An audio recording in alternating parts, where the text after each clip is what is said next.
15 जून 2020 लद्दाख की गलवान घाटी, जहां रात का तापमान -15 डिग्री सेल्सियस तक गिर जाता है और सांस लेना भी मुश्किल हो जाता है, वहीं भारत और चीन के सैनिक आमने सामने खड़े थे। 45 साल में ऐसा पहली बार हो रहा था जब भारत चीन बॉर्डर पर खून बहने वाला था। एक तरफ भारतीय सेना के संतोष बाबू अपने 30 जांबाज सैनिकों के साथ थे, तो दूसरी तरफ चीन के करीब 400 सैनिक मौजूद थे। लेकिन इस इनइक्वालिटी के बावजूद भारतीय जवानों ने बिना किसी हथियार के इस तरह मुकाबला किया कि चीनी सैनिकों की रूह कांप उठी और 6 घंटे तक 14,000 फीट की ऊंचाई पर रात के अंधेरे और माइनस टेम्परेचर में भारतीय सैनिकों ने 43 चीनी सैनिकों को मौत के घाट उतार दिया। आइए जानते हैं बैटल ऑफ गलवान की पूरी कहानी। आखिर ये लड़ाई क्यों हुई और कौन थे कर्नल संतोष बाबू, जिन्होंने देश की रक्षा करते हुए अपने प्राण देश के नाम कुर्बान कर दिए। 1949 में माओ सेदोंग की लीडरशिप में पीपल्स रिपब्लिक ऑफ चाइना बना। इसके कुछ ही समय बाद 1950 में चाइना ने तिब्बत पर हमला करके उसे अपने कब्जे में ले लिया। तिब्बत पर पकड़ बनते ही चाइना की नजर इंडिया के लद्दाख रीजन पर टिक गई। धीरे धीरे उसने अक्साई चिन्ह को अपना हिस्सा बताना शुरू कर दिया, जबकि ये इलाका पहले से ही इंडिया के लद्दाख का हिस्सा रहा है। तनाव बढ़ता गया और 1962 में खुली जंग छिड़ गई। 1962 सीनो इंडियन वॉर में चाइना को बढ़त मिली और उसने लगभग 38,000 वर्ग किलोमीटर अक्साई चिन्ह पर कब्जा कर लिया। इसके बाद इंडिया और चाइना के बीच line of actual control LAC एक तरह की वर्किंग बॉर्डर बन गई, लेकिन ये बॉर्डर कभी साफ तरीके से तय नहीं हुई। इंडिया अपनी लाइन मानता है, जबकि चाइना अपनी। यही कंफ्यूजन आगे चलकर बार बार टकराव की वजह बना, बार बार झड़प ना हो। इसलिए दोनों देशों के बीच अग्रीमेंट हुआ कि LAC के पास लिमिटेड ट्रूप्स रहेंगे और गन्स या हैवी वेपन्स का इस्तेमाल नहीं होगा। साल गुजरते गए, सरकारें बदली, लेकिन बॉर्डर इशू खत्म नहीं हुआ। चाइना LAC के पास बार बार प्रेशर बनाता रहा। 2017 में डोकलाम स्टैंड ऑफ 73 दिन चला। उसके बाद भी चाइनीज आर्मी की मूवमेंट और बिल्डअप जारी रहा। इंडिया ने समझ लिया कि अगर ग्राउंड पर मजबूत नहीं हुए तो चाइना दबाव बनाता रहेगा। इसलिए इंडिया ने LAC के पास रोड्स और मिलिट्री इंफ्रास्ट्रक्चर तेजी से बनाना शुरू किया। इन्हीं प्रोजेक्ट्स में एक अहम प्रोजेक्ट 255 किलोमीटर लंबा दारबुकशोक DBO रोड था, जो ले को Daulat Beg Oldi DBO airstrip से जोड़ता है। ये रोड ऑपरेशनल होने के बाद इंडिया को नॉर्दर्न सेक्टर में बड़ा एडवांटेज मिलने वाला था।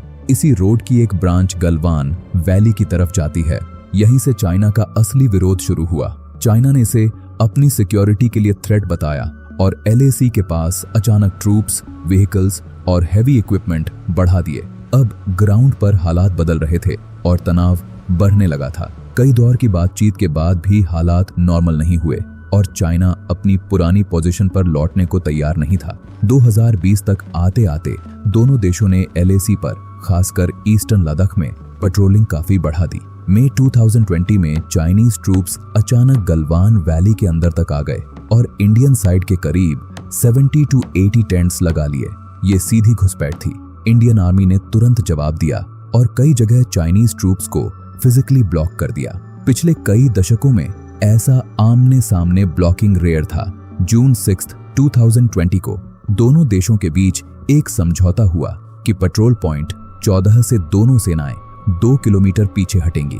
शुरुआत में चाइना ने अपने टेंट्स हटा लिए, लेकिन कुछ ही दिनों में उसी जगह दोबारा स्ट्रक्चर्स खड़े कर दिए। ये साफ तौर पर तय नियमों का उल्लंघन था। 15 जून 2020 को 16 बिहार रेजिमेंट के कमांडिंग ऑफिसर संतोष बाबू अपने लगभग 30 सैनिकों के साथ पेट्रोल पॉइंट 14 पहुंचे। उन्होंने देखा कि चाइनीज साइड ने फिर से निर्माण शुरू कर दिया है। कर्नल संतोष बाबू ने सीधे जाकर चाइनीज सोल्जर्स से कहा कि वो तुरंत ये सब हटाए, लेकिन सामने से बात नहीं, बदतमीजी मिली।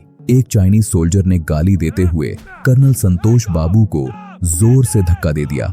अपने कमांडिंग ऑफिसर की ये बेइज्जती भारतीय सैनिकों को बर्दाश्त नहीं हुई। अगले ही पल भारतीय जवान चीनी सैनिकों पर टूट पड़े। कुछ सेकंड पहले तक चल रही बहस अब पूरी तरह हिंसक लड़ाई में बदल चुकी थी। भारतीय सैनिकों ने वहां मौजूद चाइनीज ऑब्जर्वेशन पोस्ट को तोड़ डाला और उसे आग के हवाले कर दिया। अब हालात काबू से बाहर जा चुके थे और गलवान की घाटी उस रात इतिहास लिखने वाली थी।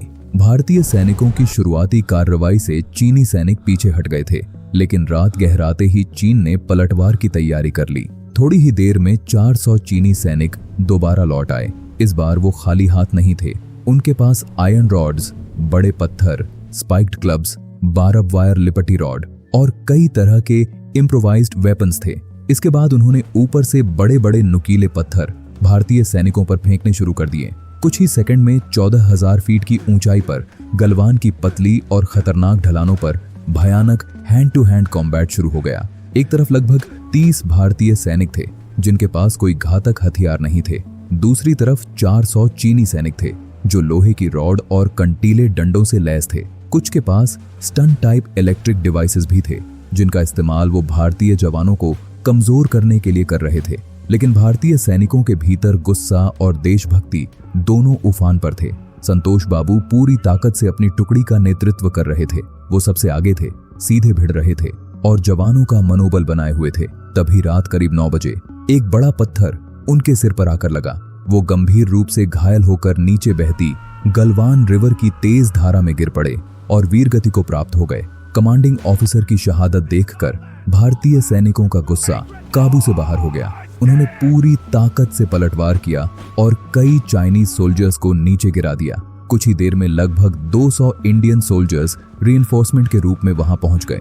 उनके आने से लड़ रहे सैनिकों को एक नई ताकत मिली और लड़ाई फिर तेज हो गई। इसके बाद भारतीय जवानों ने इतनी बहादुरी से लड़ाई लड़ी कि चीनियों की रूह कांप गई। चीनी सैनिकों को एहसास हो गया था कि उनका सामना ऐसे जांबाज भारतीय जवानों से हो रहा है जो अपनी मातृभूमि की रक्षा के लिए कितना विकराल रूप ले सकते हैं। ये लड़ाई 6 घंटे तक चली। माइनस तापमान, अंधेरी रात और खाई के किनारे मौत से जूझते हुए भारतीय जवान डटे रहे। इस संघर्ष में भारत के 20 जवान शहीद हुए, लेकिन बदले में उन्होंने कम से कम 43 चाइनीज सोल्जर्स को मौत के घाट उतार दिया और दर्जनों को गंभीर रूप से घायल कर दिया। ये ऐसी लड़ाई थी जिसमें गोली नहीं चली, लेकिन हिंसा किसी युद्ध से कम नहीं थी। कई सैनिकों के शव तुरंत नहीं मिल सके क्योंकि वो गलवान रिवर में बह गए थे। कर्नल संतोष बाबू का पार्थिव शरीर भी बाद में सर्च टीम ने बरामद किया। 18 जून को उन्हें पूरे सैन्य सम्मान के साथ अंतिम विदाई दी गई। कोविड-19 का दौर था, फिर भी हजारों लोग उन्हें श्रद्धांजलि देने पहुंचे। उन्हें विदाई देते समय कई आंखें नम थीं और सीना गर्व से चौड़ा था। कर्नल संतोष बाबू का जन्म 13 फरवरी 1983 को तेलंगाना में हुआ था। शुरुआती पढ़ाई श्री सरस्वती शिशु मंदिर स्कूल से की, फिर कोरुकोंडा के सैनिक स्कूल में पढ़े। उनका सेना में जाने का सपना बचपन से था। उन्होंने NDA एग्जाम पास किया। दिसंबर 2000 में नेशनल डिफेंस एकेडमी ज्वाइन की, फिर इंडियन मिलिट्री एकेडमी से ट्रेनिंग ली और 10 दिसंबर 2004 को 16 बिहार रेजिमेंट में लेफ्टिनेंट के रूप में कमीशन हुए। सॉफ्ट स्पोकन और काल्म नेचर के बावजूद कर्नल संतोष बाबू एक एक्सेप्शनल लीडर थे जो हर सिचुएशन में अपने जवानों के साथ खड़े रहने और खुद पहले खतरे में उतरने के लिए जाने जाते थे। गलवान वैली में भी वो सबसे आगे रहे और देश के लिए लड़ते हुए शहीद हो गए। कर्नल संतोष बाबू को मरणोपरांत इंडिया का 2nd highest war time gallantry decoration Mahavir चक्र देकर सम्मानित किया गया। उम्मीद है ये वीडियो आपको पसंद आई होगी। इसे लाइक, कमेंट और शेयर कर अपना प्यार जरूर दें। ऐसी ही रिसर्च बेस्ड वीडियोस के लिए चैनल को सब्सक्राइब जरूर करें।